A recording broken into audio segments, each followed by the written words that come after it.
Keling, bir holatni tasavvur qilamiz. Siz shunchaki soatga qarash uchun yoki bittagina muhim xabarga javob berish uchun telefoningizni qo'lga oldingiz. Atigi 5 daqiqa vaqtim ketadi deb o'ylagan edingiz. Ammo birdan ko'zingizni ekrandan ussangiz, tashqarida qosh qoraygan, oradan esa naqd 2 soat o'tib ketibdi. Tanish holat, shunday emasmi? Xavotir olmang. Bu sizning irodangiz kuchsizligidan emas. Siz hozirgina dunyodagi eng aqlli muhandislar va superkompyuterlar tomonidan qurilgan raqamli tuzoqqa tushdingiz. Bu algoritmlar natijasidir. Ular siz nima yeyishingizni, nima sotib olishingizni va hattoki hozirgi kayfiyatingizni ham o'zingizdan yaxshiroq bilishadi. Bugun biz Infaqadam kanalida raqamli dunyo qanday qilib diqqatimizni o'g'irlayotgani va bizni qanday qilib mahsulotga aylantirayotgani haqida gaplashamiz. Tayyor bo'lsangiz, biz boshladik. Xo'sh, algoritm o'zi nima? Oddiy qilib aytganda, algoritm bu murakkab matematika, lekin u shunchaki quruq hisob-kitob emas. U sizning har bir nafas olishingizni kuzatadigan ko'rinmas ayg'oqchidir. Siz ekranda barmog'ingiz bilan bir soniya ko'proq to'xtagan har bir rasm, oxirigacha ko'rilgan har bir video, hattoki saqlab qo'yilgan postlar, bularning barchasi algoritm uchun oltinga teng ma'lumotdir. U sizning raqamli portretingizni chizadi. TikTok misolida ko'radigan bo'lsak, bu ilova dunyodagi eng agressiv algoritmga ega. Unga sizning qiziqishlaringizni, siyosiy qarashlaringizni va hattoki ruhiy holatingizni tushunib yetishi uchun atiga 15 dan 20 daqiqaga qadar kuzatish yetarli bo'ladi. Siz yana bitta video ko'ray deganingizda, algoritm allaqachon keyingi 10 ta videoni aynan sizning psixotipingizga moslab taxlab qo'ygan bo'ladi. Nega biz bu ilovalardan jismonan chiqa olmaymiz? Buning javobi miyamizning chuqur qatlamlarida, dopamin gormonida yashiringan. Dopamin bu miyamizdagi huzur, halovat va kutish gormoni.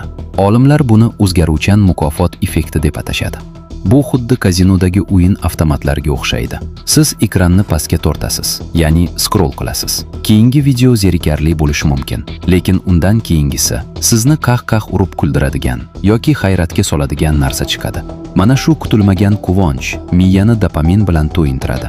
Miyamiz keyingi video yanada qiziqroq bo'lishi mumkin degan umid bilan sizni ekranga mixlab qo'yadi. Aslida siz shunchaki video ko'rayotganingiz yo'q. Siz dopamin dozasini qidirayotgan raqamli iste'molchiga aylanib boryapsiz. Ijtimoiy tarmoqlar dizaynerlari buni juda yaxshi bilishadi. Shuning uchun ham cheksiz scroll texnologiyasini o'ylab topishgan. Unda to'xtash tugmasi yo'q. Endi masalaning eng xavfli tomoniga o'tamiz. Algoritmlar sizni eksopalata ichiga solib qo'yadi. Bu nima degani? Agar siz faqat bir yo'nalishdagi videolarni ko'rsangiz, masalan, faqat ma'lum bir siyosiy qarashni qo'llasangiz, algoritm sizga faqat shu fikrni tasdiqlovchi videolarni ko'rsata boshlaydi. Qarama-qarshi fikrlar sizning tasmangizdan butunlay g'oyib bo'ladi. Natijada siz dunyo faqat siz o'ylagandek ekan, hamma sizga o'xshab fikrlar ekan, deb xulosa qila boshlaysiz. Bu juda xavfli, chunki MIT universiteti tadqiqotlariga ko'ra, yolg'on va skandal xabarlar haqiqatga qaraganda 6 barobar tezroq tarqaladi. Nega? Chunki negativ emotsiya, g'azab va hayrat ko'proq reaksiyaga sabab bo'ladi. Algoritm uchun esa sizning g'azabingiz bu foyda. Siz qanchalik ko'p asabiylashib, izoh yozsangiz, u sizni shunchalik ko'p platformada ushlab qoladi va ko'proq reklama ko'rsatadi. Xo'sh, endi nima qilamiz? Telefonni butunlay tashlab yuboramizmi? Yo'q, biz algoritmlardan butunlay voz kecha olmaymiz, lekin ularni jilovlashimiz shart. Mana sizga algoritmni yengish uchun 3 ta amaliy qadam. Birinchidan, barcha bildirishnomalarni o'chirib qo'ying. Telefon sizga qachon kirish kerakligini aytmasin. Siz qachon kirishni o'zingiz hal qiling.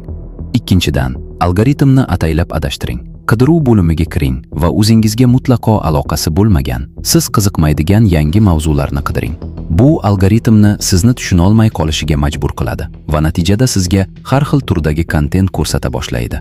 Uchinchidan, ekrandan foydalanish vaqtini, ya'ni screen time'ni cheklang. Ovqatlanish paytida va uxlashdan 1 soat oldin telefonni boshqa xonada qoldiring. Miyamizga algoritmlarsiz dam olish imkonini bering. Xulosa o'rnida shuni aytishim mumkinki, raqamli dunyoda bir oltin qoida bor. Agar siz mahsulot uchun pul to'lamayotgan bo'lsangiz, demak mahsulot sizning o'zingizsiz. Sizning vaqtingiz, diqqatingiz va emotsiyalaringiz bu ijtimoiy tarmoqlar sotadigan eng qimmatli valyutadir. O'z hayotingizni va eng qimmatli boyligingiz, vaqtingizni algoritmlarga tekinga sovg'a qilib yubormang. O'ngli bo'ling. Siz kuniga necha soat ijtimoiy tarmoqlarda o'tirasiz?